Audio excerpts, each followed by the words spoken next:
come up with a couple of strategies and tips and suggestions. We'll do this every week and try and get it out in a timely manner so you can actually use information before having your first attempt at it. So a couple of things just in general about open workouts is, why are you doing the open? Are you doing it for fun because we convince you that you have to do it and that it's a good test of your fitness and all that good stuff, and you're just doing it today and you're done, submit your score and send it? Or are you trying to get the best possible score because you're a potential national champion qualifier and you're having to plan on doing it once and then redoing the workout, and there's a lot more strategy involved. So if you're doing redos, we won't talk about doing redos and stuff, we're just going to talk about the actual workout. But if you are doing redos and having a second attempt on maybe Monday, make sure you've thought about that and you've taken into consideration nutrition, recovery, sleep and all that good stuff as well. If you are planning on making this a big thing. If you're just doing it for fun, just putting your score, and I'm just going to go through what's the best way to approach this specific workout. Go for what the workout was. So it's 10 rounds for time, 8 ground to overhead, so it's snatch or clean and jerk, ground to overhead, and then 10 bar facing burpees, 15-minute cap. Yeah, so ground to overhead being you can snatch or clean and jerk, and we'll discuss about the benefits of both or why you would choose which one and when it's a good time to do of each. Bar facing burpee is pretty simple. Guys in CrossFit did a bunch of these yesterday, so you did 14.5 and 16.5 yesterday, which was, and we did the other day. That was 84 burpees. This is good prep, so it's good practice for that. Thank you, Adam. What are your initial thoughts on the workout? I mean, it's a hard workout, slow and fast. Yeah. Sorry, fast and short. Slow and fast. Slow and fast. Yeah. And we got to see Scott Panchik when we were floating, busted out in about 9 minutes and 21 seconds and about 9 minutes and 40. So it is a very, very fast workout. Panchik was 9:21 and Froning was 9:59. So the 50-minute time cap on the workout, if you think about, these are two of the fittest men in the world. They finished it in just under 10 minutes. You've only got another 5 minutes. So are you 50% fitter or as fit as the fittest men in the world? I don't think many people are going to finish this workout in the general population. Yeah. I think it's going to be a time cap for a lot of people.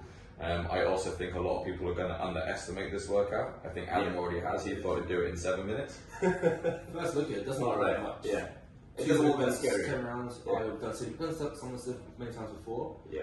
But seeing Froning and Panchik do it and how much longer it took than I thought it would, it's a definite eye opener. Yeah. It's a lot harder workout. I was the complete opposite. I was like, oh my god, this is going to be terrible. I think it's going to be, everyone's going to start too fast, and one of the main things we're going to talk about is pacing and how to approach it. But I think it's going to be a terrible workout and you're in for an absolute ride, giving this one a crack. So warming up for this workout, what did you do to warm up for this workout? Did you got something written down? I'd do 3 rounds for quality, something to hinge, so RDL, maybe 10 reps, 10 meter bear crawl, get ready for those burpees, keep your core tight for the snatches and the clean and jerk. 8 kettlebell swings, getting a little bit explosive, and 4 burpees just to practice that rhythm, practice that pace. Again, do it for quality, don't do it for time.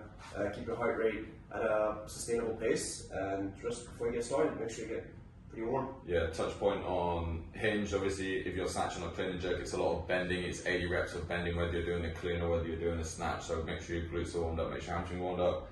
Bear crawls for ground contact time with the burpee. Prepare the shoulders for what we're about to go through with the burpee. And I think if you did those rounds aggressively, worked up in intensity, and then maybe look to do some specific movements. So actually, obviously, practice some thrusters, practice some benders over the bar as well after that. Anything else on warming up? Just make sure the shoulders are warm. Kind of push stuff off the floor 100 times after doing all the ground to overhead.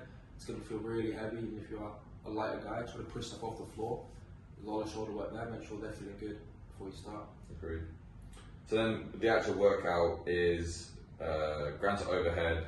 You can snatch the bar, which is, you could even squat snatch, power snatch, muscle snatch, any type of snatch, or clean and jerk, and it could be a squat, clean and jerk, and that way it's heavy for you. Deciding which one to do, how would you decide which one you're going to do? To be honest, I think I'll blow up on a snatch, I'll go clean and jerk. I know my barbell cycle for a clean and jerk is a lot better than a snatch. I can probably go through 8 on broken clean and jerk. Where I'd probably end up breaking the snatches later in the round. Because the snatch is the more dynamic movement, it's a bit more fatiguing. Yeah, so I'd probably go clean and jerk. I'm broken the whole way through. And yourself? I'll probably start on a muscle snatch, break down into power on round number 2 or 3, and then hold that for as long as I can, and then break into a clean See, a jerk. lot of people default to the muscle snatch thinking it's quicker, but I think when you're doing 80 of them, you should never intend to do. I personally wouldn't muscle snatch to start with, and I'm way heavier than you.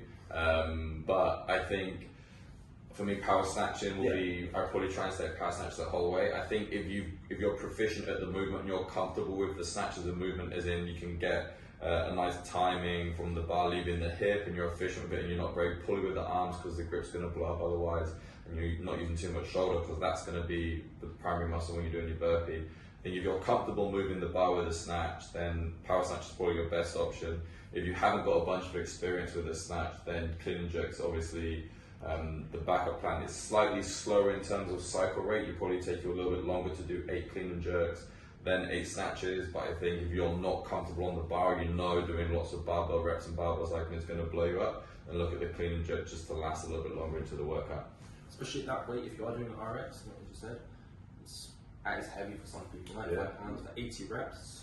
Yeah, Would you do singles, or would you make sure that people are holding onto the bar for as long as they can? we'll get to breaking up the bar next, but I think for me, I would try and stay as unbroken as I can across the 8 rounds. I think for me, being a heavier guy, that weight is proportionately lighter.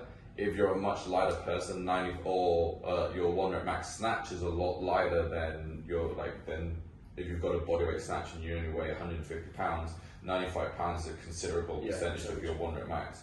Versus I'm a 220 pound guy, 95 pounds is less than half my body weight, so for me it's a lot lighter respectively.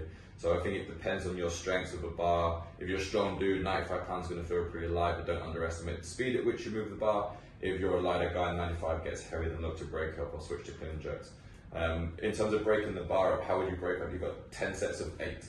I do my best to hold on for all 8 reps. I do expect myself to break about round number 5. Okay. So if you know yourself, if you're a lighter guy like me compared to the gentleman on my left, do think about breaking a little bit earlier. I weigh about 160, 170 pounds, so that is about half my body weight. I'll break up around round number 5. And you're thinking clean and jerks? Probably. And I just go, I can go unbroken, but I just for clean and jerk. So you're clean and jerk unbroken, or try and clean and jerk unbroken, no way. So I think there's a couple ways you can look at this. Is we broke it up as you can do 10 rounds of unbroken snatches if you're really good in the barbell. You could do 5 rounds unbroken, and then 5 rounds broken up. Maybe like, how would you break up 8? Would you go 5 and 3 or 4 and 4? I'd do 4 and 4. 4 and 4. I'd do 4 and 4. And the 5 could be at any point. It might be 6 and 4 or 4 and 6 or whatever. You could do the same with clean and jerks. Obviously unbroken for 8 rounds of clean and jerk like Adam's going to do, or you could break that 5 and 5. Or you could just do unbroken clean and jerks from the start. Would be, if you really suck at barbell and this weight's really heavy for you, the easiest way to approach this workout for you would probably be to do broken up clean and jerks. We did video. Does everyone remember the hooligan videos from before the powerlifting workouts? Yeah. You're welcome. We've done a whole video series a couple weeks ago. Go check them out. It's about 3 videos about how to drop a bar properly, how to settle a bar properly, and how to do your first bar facing burpee after doing it. And now you see why we've done those videos, because you're going to have to do that 10 times, drop the bar and get into the burpees. And let's move on talking about transitions. If you're dropping the bar and it's bouncing all over the place like a hooligan, and you've got to wait for it to settle and stop it, that's time and effort that you have to waste to get into your first burpee. But if I do one, and as it's coming down, I drop it straight in front of me and guide it down so it settles, I can step back into my first burpee. And things like, this sounds like a real small thing when you think about it, you've got to do this 10 times. If I drop the bar and I guide it down, that's me stepping into my first burpee already. I'm already on the way down. When we did that workout the other day, the thruster burpee, when I practiced that stopping the bar, and I was 40 seconds quicker on that alone. I don't think I'm fitter, but I think that was the difference. You also don't want to be chasing the barbell as it bounces left to right. Moving your positions just becomes very... Especially if there's 10 other people doing the workout with you, and they're kicking you in the face because your bar is out the way and whatever. And then... what was my next point? What was I saying? Picking RX versus scaled. That was last. What was I talking about? Bar dropping, burpees. Oh, it's gone. Burpee strategy. Let's go burpee strategy. So, a couple of things to think about with the burpee strategy is the pace, how fast you do burpees. You're like, 10 burpees, I can do 10 burpees really quickly, but it's 100 burpees in total. So the pace you start off at should be the pace you're planning on doing 100 burpees with. You're allowed to step in and out on the burpee. I think everyone should practice that, have a go in your womp of what the stepping down into the burpee looks like, because that's way less fatigue than doing the jump. So I'd encourage everyone to have a play with that if you've never before, and definitely suggest that as being the movement option for Exactly the workout. what you said. Play around with that before, don't play around during the workout. You Yeah. get muddled up, you mix up, you lose a rep, you lose anything. Just make sure you practice that before the workout, not during. So literally, like in the warm-up, when you're doing burpees in the warm-up, practice which is your lead foot, where does the second foot land, how close are you to the bar, and how easy is it for you to jump over, do you need an extra step? So I'm not very flexible, so for me I do a half jump in, step to that one and bring my foot in to jump over, but you'd have to practice that before you did it. It's like a dance, you've got to practice that. And then pace on the burpees is going, oh, what's my speed at which I have in my first burpee? Because it'd be real tempting to get really excited and start hopping over the bar and jumping in your first ones. Start your first burpee like it's your 100th burpee. Definitely. Anything else on burpee speed? I'm a big fan of counting, so count your seconds, how many seconds each burpee takes you. Pick something that you can hold for a long period of time, so about 4 seconds, 5 seconds for some people, maybe 2 to 3 for others. Don't underestimate that 1 second. That 1 second makes a huge difference of about rep 95 or rep 96. Yeah, so times that by 100. Yeah. So, that's what I was going to say. Transition time is you've got 20 transitions on this workout. You go from bar 1, burpee 2, bar 3, all the way through 10 rounds. You've got 20 opportunities to mess this workout up by taking too long between movements. So you put the bar down. We'll talk about pace in a second. If you stand around for 40 seconds in between, 20 times, that's your whole workout done. Versus the difference between standing around for 7 seconds and 5 seconds could be the difference between someone beating you by 20 seconds, which in the grand scheme of things is a huge difference, and that's just 2 seconds per transition, or 1 second per transition. Yeah, a lot. So think about when you put the bar down, if you have a planned rest of 10 seconds, make sure it's 10 seconds and not 11 seconds. Or if your plan rest is 10 seconds and you go couple rounds in, you realize that I'm actually feeling great, I can go to 9-second break. That will make a huge difference later on in the workout. So transitions between the bar, think about those. And then round specific timing is, you touched on it briefly. If you understand, so you've got 15 minutes to finish this workout. If you do 90-second rounds, which would be very doable, you can finish this workout. It's definitely possible. So if I did 8 snatches, we timed it earlier, it takes 20 seconds. Yeah, 20 seconds. And then at 45 seconds, I did 10 burpees, which would take about 30 seconds. That means I've got 25 seconds rest after each set of snatches and 15 seconds rest after each set of burpees, and I can still finish the workout. Versus if I started, and these guys were doing like 45-second rounds to start with and drop to over a minute round later, whereas if you start with like a minute 10, you could probably hold that the whole way. Yeah. So how you work that out is have a target time, divide that by 10, and then that's your round pace, and you divide that by 2, and that's how much time you have on each movement. So figuring out that out beforehand, I think that will give you a good idea of which speed you need to think, and it'll be way slower than you think. So if I want to finish this in 10 minutes, I have 1 minute per round, that gives me 30 seconds for snatches, 30 seconds for burpees. Whereas if I didn't think about that and I just started, I'd spend 20 seconds on snatches, I'd get straight into the burpees, when realistically I have that 10-second buffer at the start of each one. Absolutely. Anything else interesting to say? About that or about the workout? The workout? Know your weaknesses. For me, burpee is going to be the hardest part, so I'm going to go faster on the barbell. I'm going to give myself more time for the burpees. If you're stronger on the burpees, give yourself more time on the barbell. To know your weakness, know where you can make up time or where you're going to lose time. Go a little bit faster in those areas. Have a plan. Have a plan, because once you're in the middle of a workout, you don't want to be in a position where you don't know what you want to lean back on. So make sure that you get technical if you want to get technical, if you're taking this a little bit more seriously. And all things always happens. You can always change the plan. You can always go faster mid-workout, but you don't want to go out too fast, too hot, and then crash in the middle. So take a look at this video, study it, and make sure you have a plan. Before we summarize, we didn't touch on scaled and RX. Yeah. What would be your reason for deciding scaled RX? So if you're here to have fun, if you're here to be a part of the community, and you want to stay as safe as possible, I mean, scaled is never a bad idea, especially if it is your first or second open. You got to remember that scaled, the best scaled athlete comes after the worst RX athlete. So if you are taking this a little bit more seriously, this is your second, third, fourth open, you want to get an RX score in there, hey, take your time, do it as slow as you need to do it and get a nice score up on the board. I think most people will be able to handle these weights, and the RX I don't think it's too heavy for most people.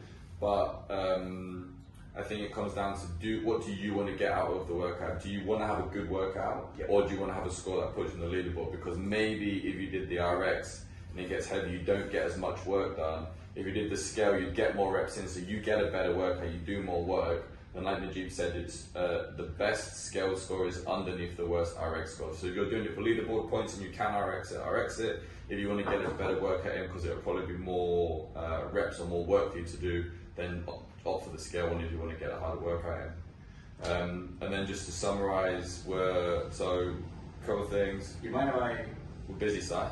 sorry. Do you mind if I do the workout? No, go ahead. Simon's doing the workout. We're going to go out and film in a second.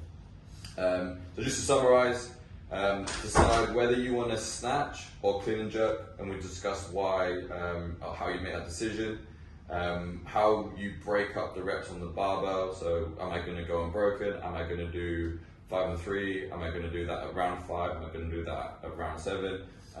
Burpee strategy, the pace for the burpees and how you step in and out, practice that. And then round pace, understanding what your target for the workout is. Divide that by 10, that's how much time you have per round.